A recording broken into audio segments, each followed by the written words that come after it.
All right, so this is the third and final video for week 6. In this video, I just kind of want to touch on a few things, uh, practical implications, and also a kind of specifically Catholic sense of justice. Now, what I mean by that is the fact that justice is the sort of thing that can often be, I think, really misused and misapplied. Justice is often taken as an excuse for vengeance or for, I'm going to make it right, people will say. And that's not the making it right, for example, as when I borrowed my neighbor's car or borrowed my neighbor's snowblower and I broke it and I gave him the money to fix it. Now I made something right. That was appropriate. That was good of me to do so. It was just. Um, But a situation where somebody's offended me and I want to make it right, and I stop talking to the person or I spread slander about the person, I'm not really making anything right. I'm just carrying out an act of revenge in a way. Or, you know, go with another movie example. I love the movie Braveheart in some ways. I think it's terrific. But unfortunately, the movie Braveheart is predicated on a sense of revenge. I mean, Mel Gibson's character's wife is brutally murdered, and it's out of a desire to avenge her and her death that he starts to lead a rebellion of the Scottish against their English oppressors. That's not justice. That's revenge. You know, when you're trying to like take the law into your own hands or play God in that way. And let's kind of think about that for a second. There's a way in which God is the one who will decide ultimately the fate of human beings. He will decide who goes to heaven and who doesn't, for example. And that's his prerogative, and no one else can ever come close to that. That role belongs to no one else. And I think it's easy sometimes to think that we understand where people, how people ought to be punished ultimately, or what the conditions, what they're punished, what, yeah, how they ought to be punished, or what they ought to have happen to them as a response for the bad things they've done. Now, let me kind of give you an example that maybe clarifies this. In the debates over the death penalty, that's something that people bring up a lot is, look, these people have done something that's horribly, horribly wrong, raped, killed, etc. The the proper response to that's punishment that's fit to their crime is that they themselves be killed. But it's interesting to see the Catholic Church is very much moving away from that. It's moving away from that more mathematical model. Now, earlier we talked about that in a lot of cases, justice is about kind of a sense of balance or or fairness. There's a mathematical proportionality that's involved in justice. I talked about the distribution of wages, the ratio of A to B, where A is Steve and B is his wage, it should be the same as Frank and his wage. There should be a proper mathematical balance between that. And I think that's true in a lot of cases. But it's also important to understand that life is not a math equation and that God does not deal with us as mathematical objects. You know, the guy I wrote my dissertation on, Hans Jonas, he has this brilliant essay where he talks about how God is not a mathematician. God, in other words, God is not just like interested in calculations. God is interested in life. And life is messy, life is complicated, and life is not just about math. It's a mystery, and it involves all sorts of different things, especially human life, all sorts of motivations, all sorts of extenuating circumstances, all sorts of reasons why people do things, all sorts of opportunities for redemption, all sorts of opportunities for change, all sorts of opportunities for growth. It is not just about making sure everything is absolutely equal and balanced out. Now, Aristotle also recognized this, right? If we go back to his discussion on virtue, Aristotle says that for most virtues, there is not a mathematical mean that we're striving for. We're striving for a individual, relative, specific mean. And it varies from circumstance to circumstance. It varies from situation to situation. Why? Because again, life is messy, life is complicated, life does not proceed in an absolutely linear, step by step fashion where you have the ability to kind of map it out perfectly and mathematically. For example,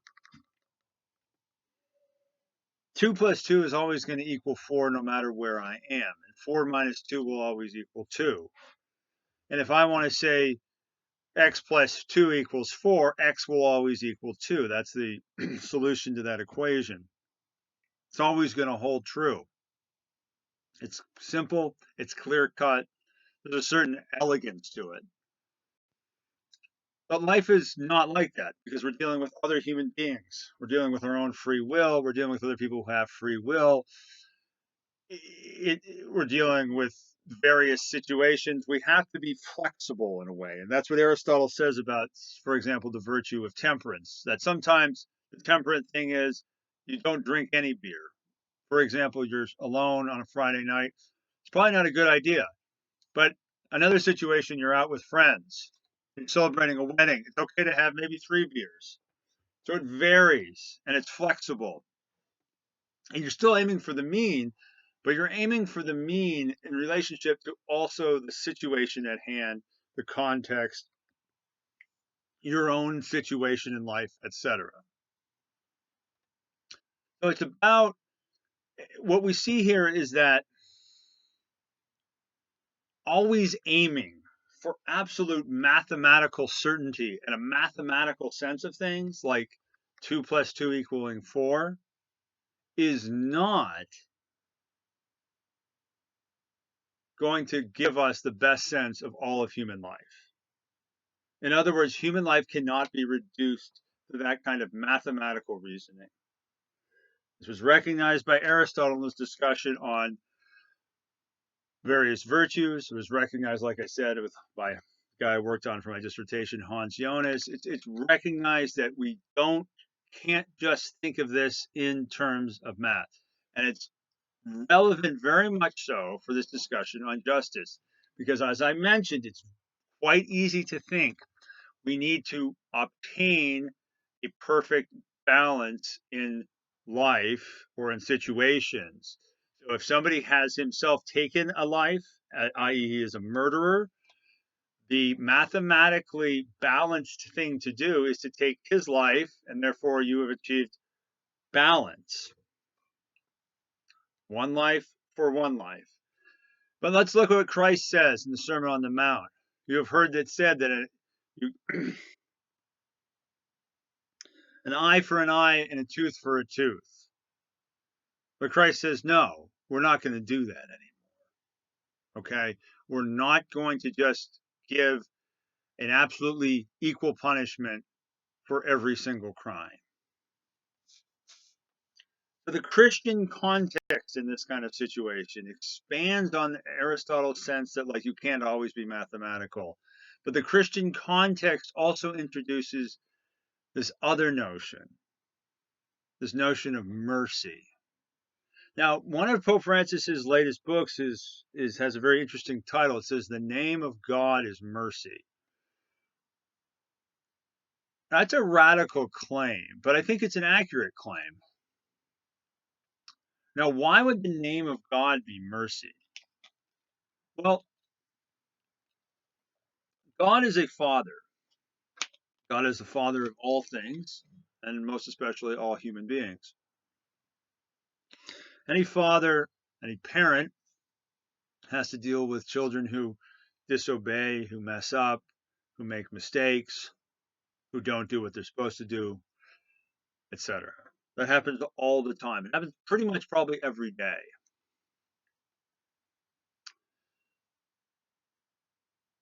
Now, a parent who always and everywhere gives to his children a punishment that is absolutely equal to their crime or mathematically proportionate to their crime or their mistake is not exercising charity or gentleness, kindness. He's not expressing to the child his deep felt love for the child. He's kind of in a sense treating the child like a prisoner, somebody in a military boot camp or something like that.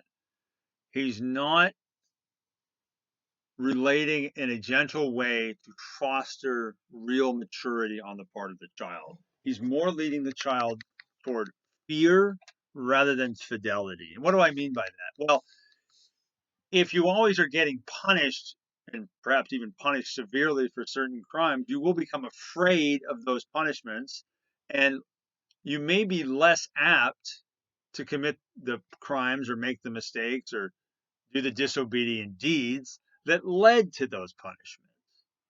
So it is a deterrent in a way. The fear drives you away from the bad behavior.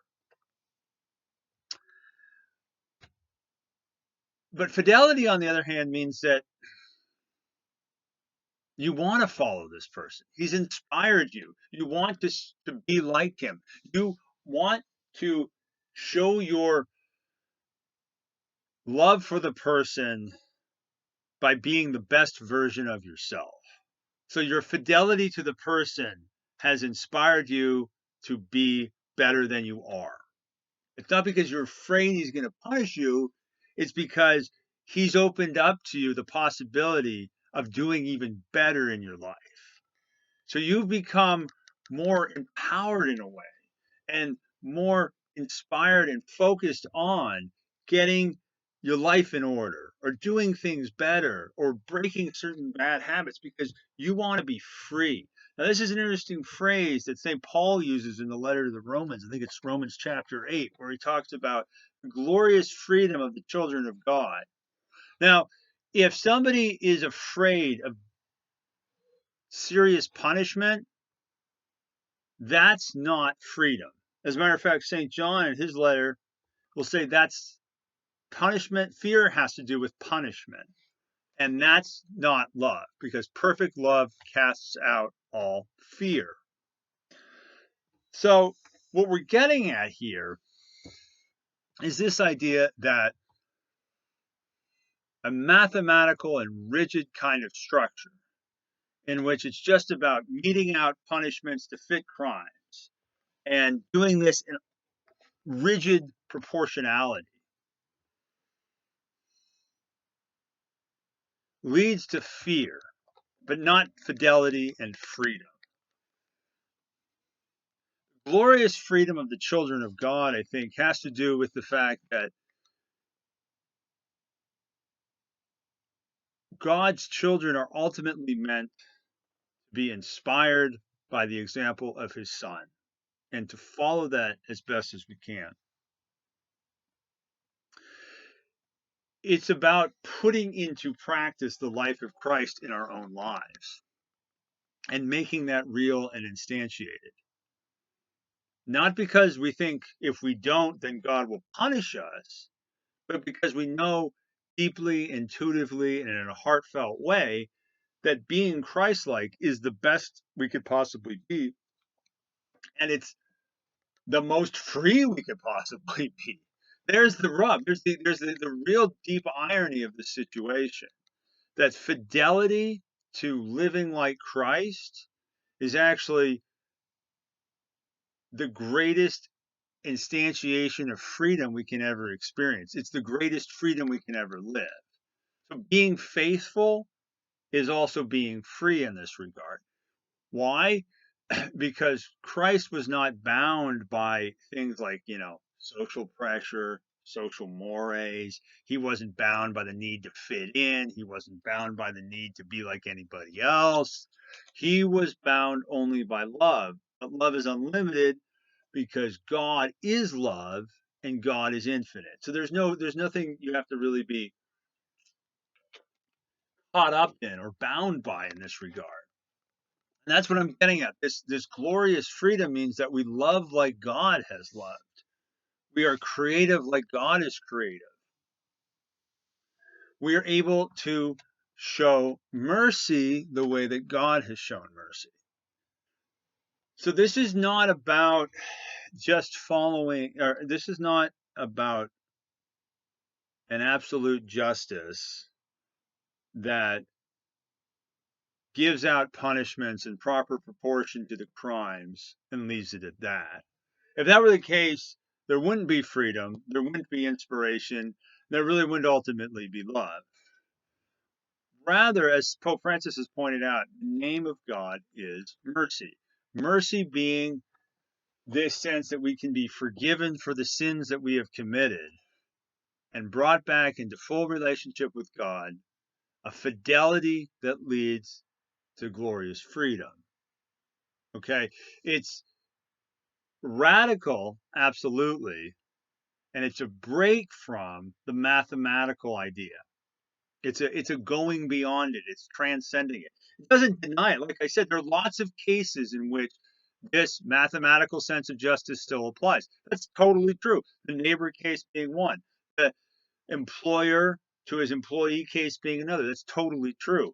In the grand ultimate final analysis scheme of things, especially has to do with God's relationship to us and our putting that into practice, mercy becomes central and essential. And a merciful God is the one, like I said, who in forgiving us restores us to right relationship to ourselves, to people around us, and to God himself. But when you're freed from that sin and freed from the oppressing weight of it, you're not afraid of disappointing God or being punished by God. You're given the opportunity to love as he did in a gloriously free way. Again, to quote St. Paul's letter to the Romans. So what I'm kind of driving at here is that as Christians, our understanding of justice always has to be understood in light of mercy. There is no final analysis of justice without mercy. It's impossible from a Christian perspective. Mercy takes on, I think, prime importance here.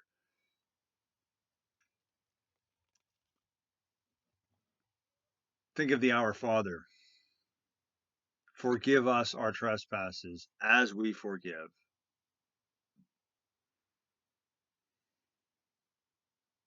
Or the Christ on the cross. Father, forgive them. They know not what they do.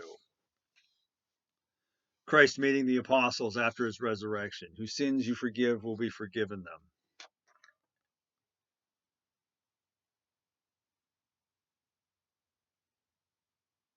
Blessed are the merciful, for they shall be shown mercy. It's a deep, and I would say, in a sense, resplendent theme throughout the Gospels. This notion of mercy. And sometimes people, I think, take mercy and say, like, well, everything's fine. God is merciful. Nothing ever is wrong. You can never do anything wrong, etc., etc. I'm not advocating that idea. I think that idea is silly. I don't think it's well thought out. I don't think it's reflective of a Christian understanding of things. Of course, there's lots of things that are wrong. We've been talking about some of them in this lecture. This is a class on ethics.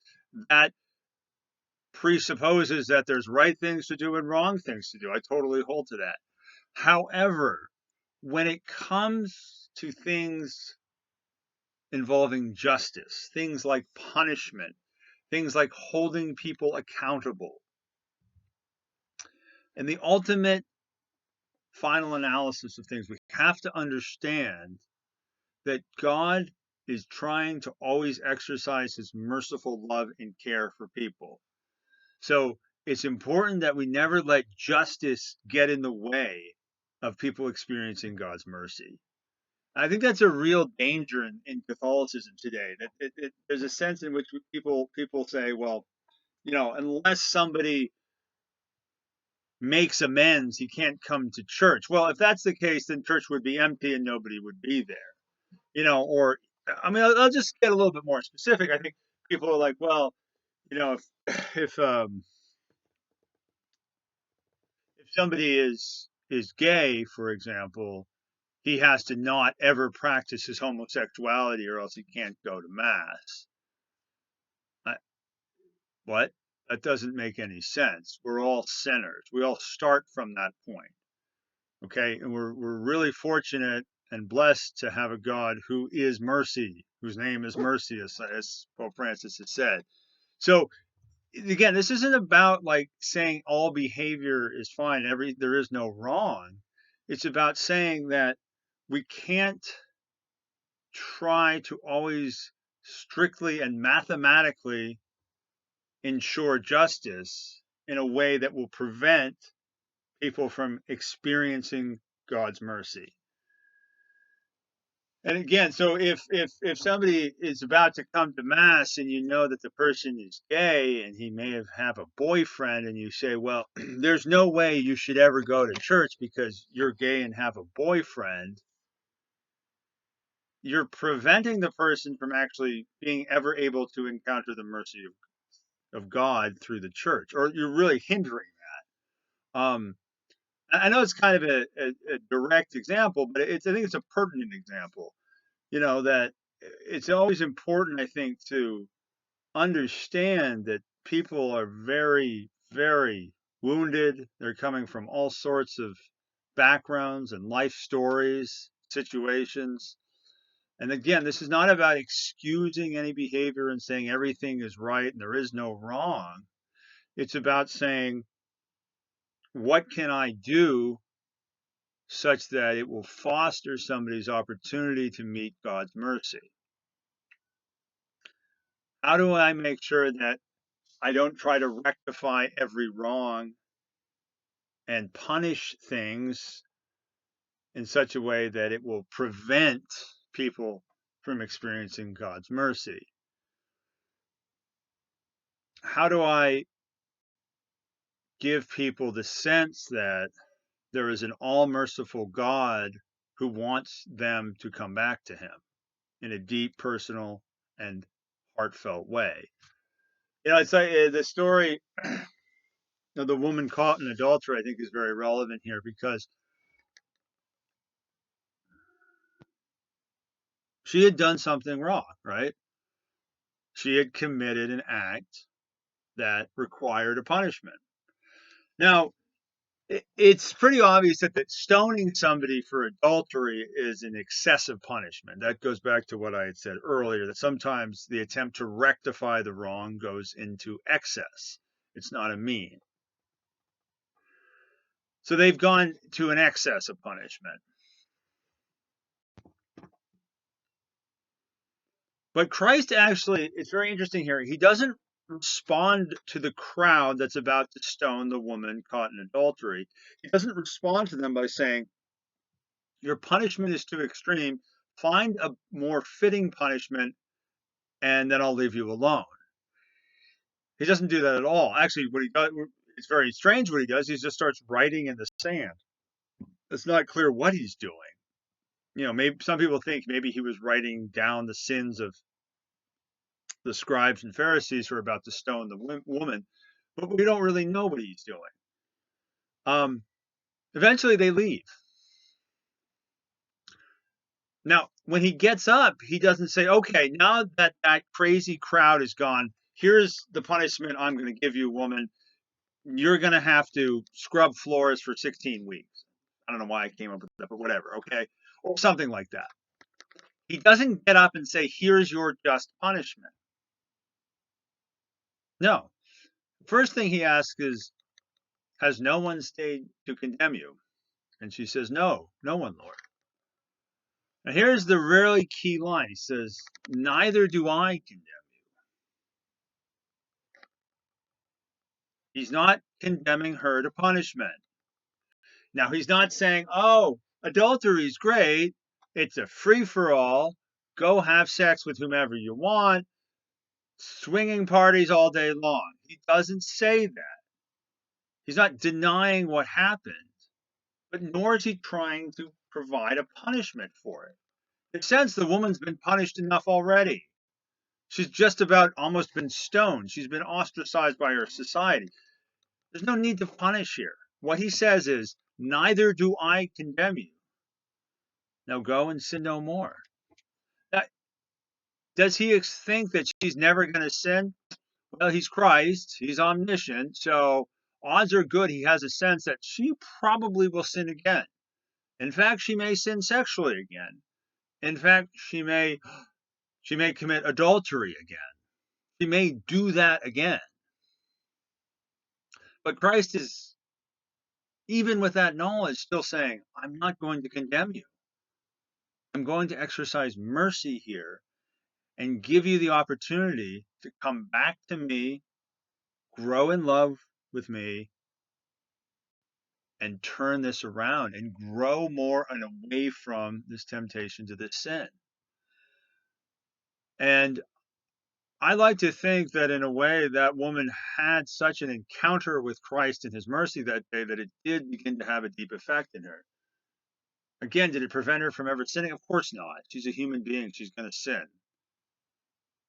I hate to say duh, but duh. But it did provide her a sense, deep and intimate, personal and profound sense of the mercy of God that could take root in her life and really bring her to that glorious freedom of the children of God we've been talking about. So what I'm getting at here is that justice is obviously very important. In a lot of cases, it does involve this kind of mathematical proportion that we were mentioning. But in the final analysis, it doesn't. And it has to be understood in light of, and has to be kind of, I think, understood as in light of and always tempered by mercy. Because mercy is what God lives out for us, what God offers for us, not to give the okay and the green light to all sorts of heinous behavior, but to invite us back to full communion with him and to live out that glorious freedom of the children of God so that we can make manifest the love that God has offered to us and ultimately bring it back to him. Okay, so that is the end of the videos for this week.